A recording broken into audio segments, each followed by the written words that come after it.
Okay, so it's Kathleen Gallagher from the Ontario Institute for Studies in Education at the University of Toronto. It's Myrto Pigkou-Repousi from the Open University of Cyprus, from the Department of Theatre Studies. And you are from? Greece. Athens, from Greece. Athens, yes. Okay, so Myrto, I know this seems very formal, but I actually want us to have an easy conversation, so no pressure. And I want to start by asking you, even though I've given you no time to think, and we have worked from morning to night every day so far, I want to ask you, as much as you have been able to process this week, what do you think are some of the more major learnings that you've had this week that you will bring home? I think that in this journey I understood as much as I understood when I first read the description of the program. If I can say at that time I thought I understood everything, now I understand that I had understood half and the rest of the half here. I think it was very important that we made clear the processes of verbatim that we want to follow, and we deconstructed the tools that verbatim provided us with regards to educational aims and research aims, which has been very important, because even if we knew how to use the tools within theatre, here we contextualize it for the very specific goals of this project. And then I think what was a big thing for coming here was that by seeing your schools, by seeing what you have done, by listening to you explain to us and all the persons who are involved in this project, all the researchers, now I will be much more able to make sense of the data they upload in our platform. That's right. And I think that the others will be more able to make sense of what I'm talking about when we discuss, even if it is a small detail or a very important part of the process. Yeah, you've really taken a lot of the questions about research practices to heart and really tried to reconcile a way of working that I have, which may seem more organic, less directive, for all kinds of reasons, to translate that back for yourself to the purposes of research in our field, what we think we want to know and how we want to get at those understandings. And you've been really good to constantly bring us back to those questions about the actions we take in the name of research and the different results that they can produce. So I want to ask you to say a little bit more about the experience of creating a global network of research around the issues of hope and care and democracy, from your vantage point in this historical moment in Greece, with all of the economic and social context that you've so beautifully provided for us. How do those questions, and how does research in general, how are you mobilizing those ideas in this historical moment for Greece? I think that always in the educational research, when we are looking for issues and narratives and discourses, we always have in mind that concepts like that are contextual. But when we come to realize what they really mean in different contexts, then we understand what in theory have in mind. I mean, I realized it is very different. There are many differences of what hope might be for us, or for Canada, or for India. But at the same time, I I'm realizing how common spaces drama can create for our students. And whereas Canada or Britain might seem, to my mind, at the moment, coming from Athens, a more similar category, and India and Taiwan a more similar category for very different reasons.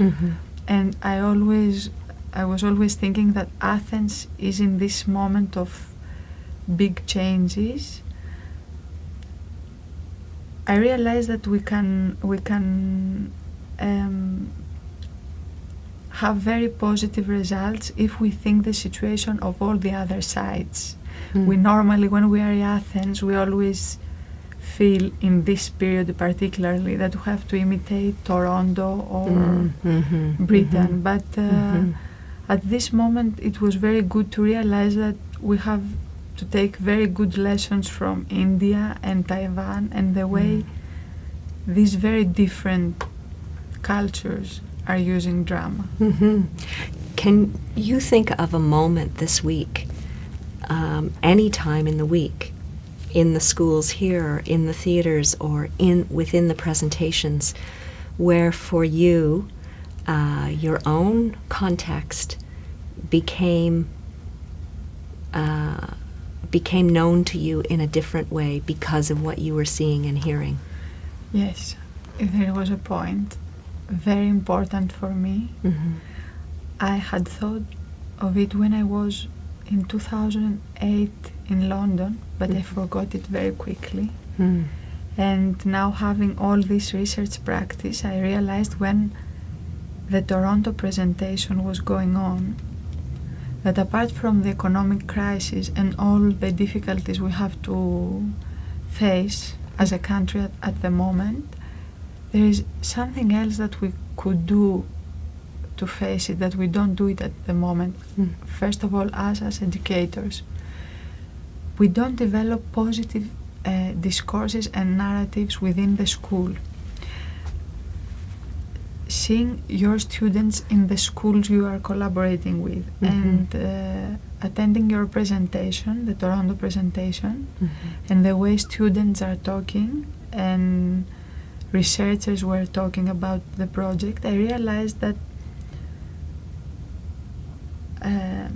being able to name the positive things, even if it is a process, a result, a moment, is not something superficial. It's something very important for all of us who participate in the project, and we shouldn't neither neglect them nor underestimate them, because in Greece we are in a political moment when everything needs to be judged and changed. So critique is a huge thing that's going on in the political discourse and also in the public performances, not only theater performances of the public space. School has been very much influenced by that. We as researchers were conducting the project thinking all the time what is going wrong, if there was something that was going wrong. Students themselves had the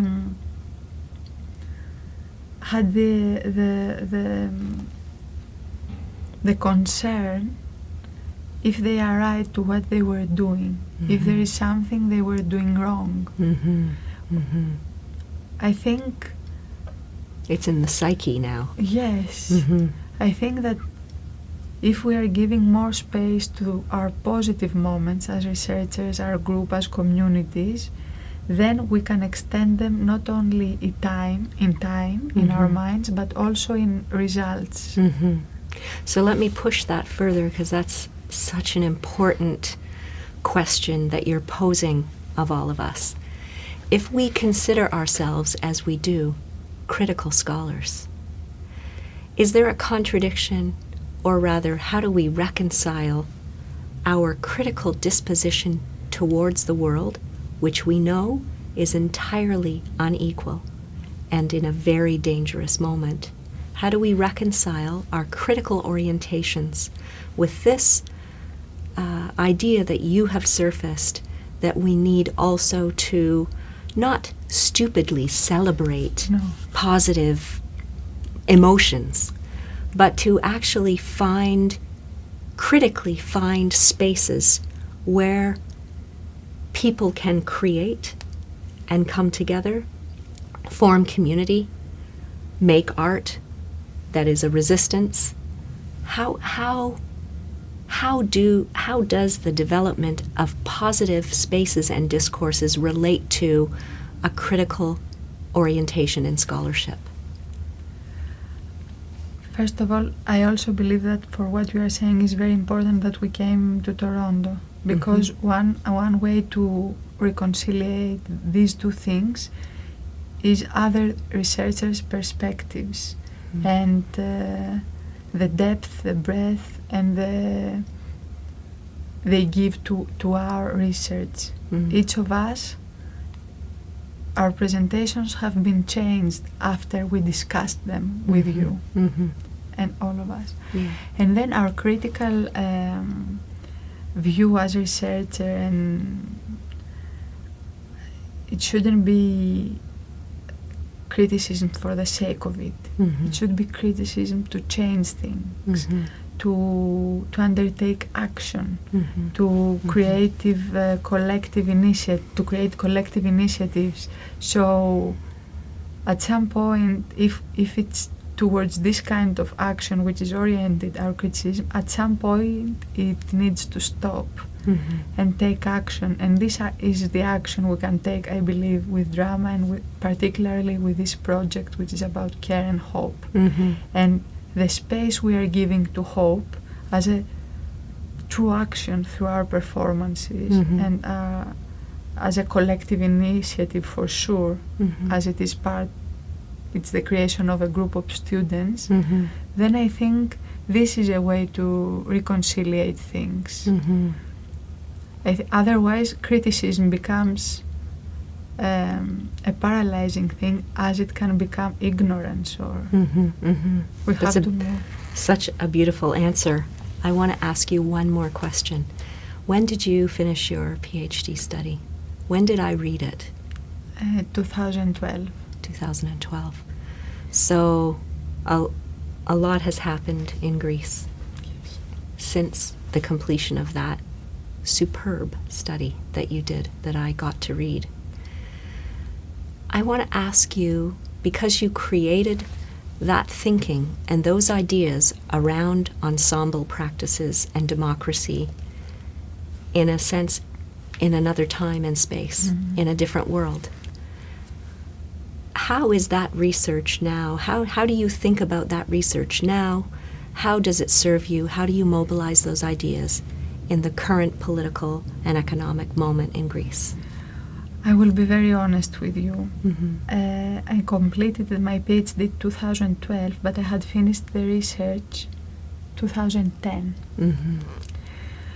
So going back to Greece and trying to restructure part of my thesis to publish it, I didn't even apply, not even to one journal, because trying to reconstruct Habermasian theory of communicative action and consensus, I was feeling so pointless at that moment, and I was feeling that I will become a part of a very conservative and right-wing narrative, that I didn't even try to publish my book in my thesis in Greece.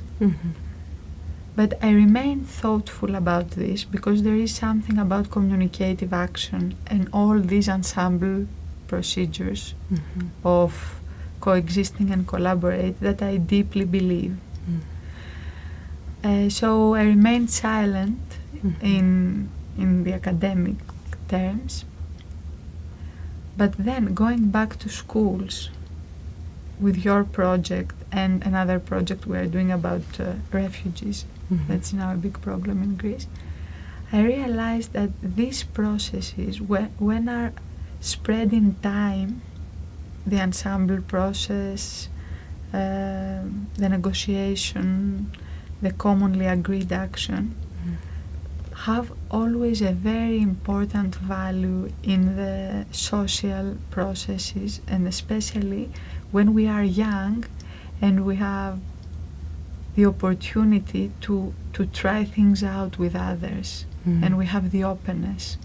And I believe that if we have learned these processes when we are young, then we wouldn't put fire in Athens. Then we wouldn't have so increased amount for the fascist party. And I believe that every time we are giving a space to be changed by a dialogue or by someone's action or thinking, we only earn things at the end. Myrto, you are bringing so much to our project. I am so thrilled to be working with you. Thank you so much. Me too. I feel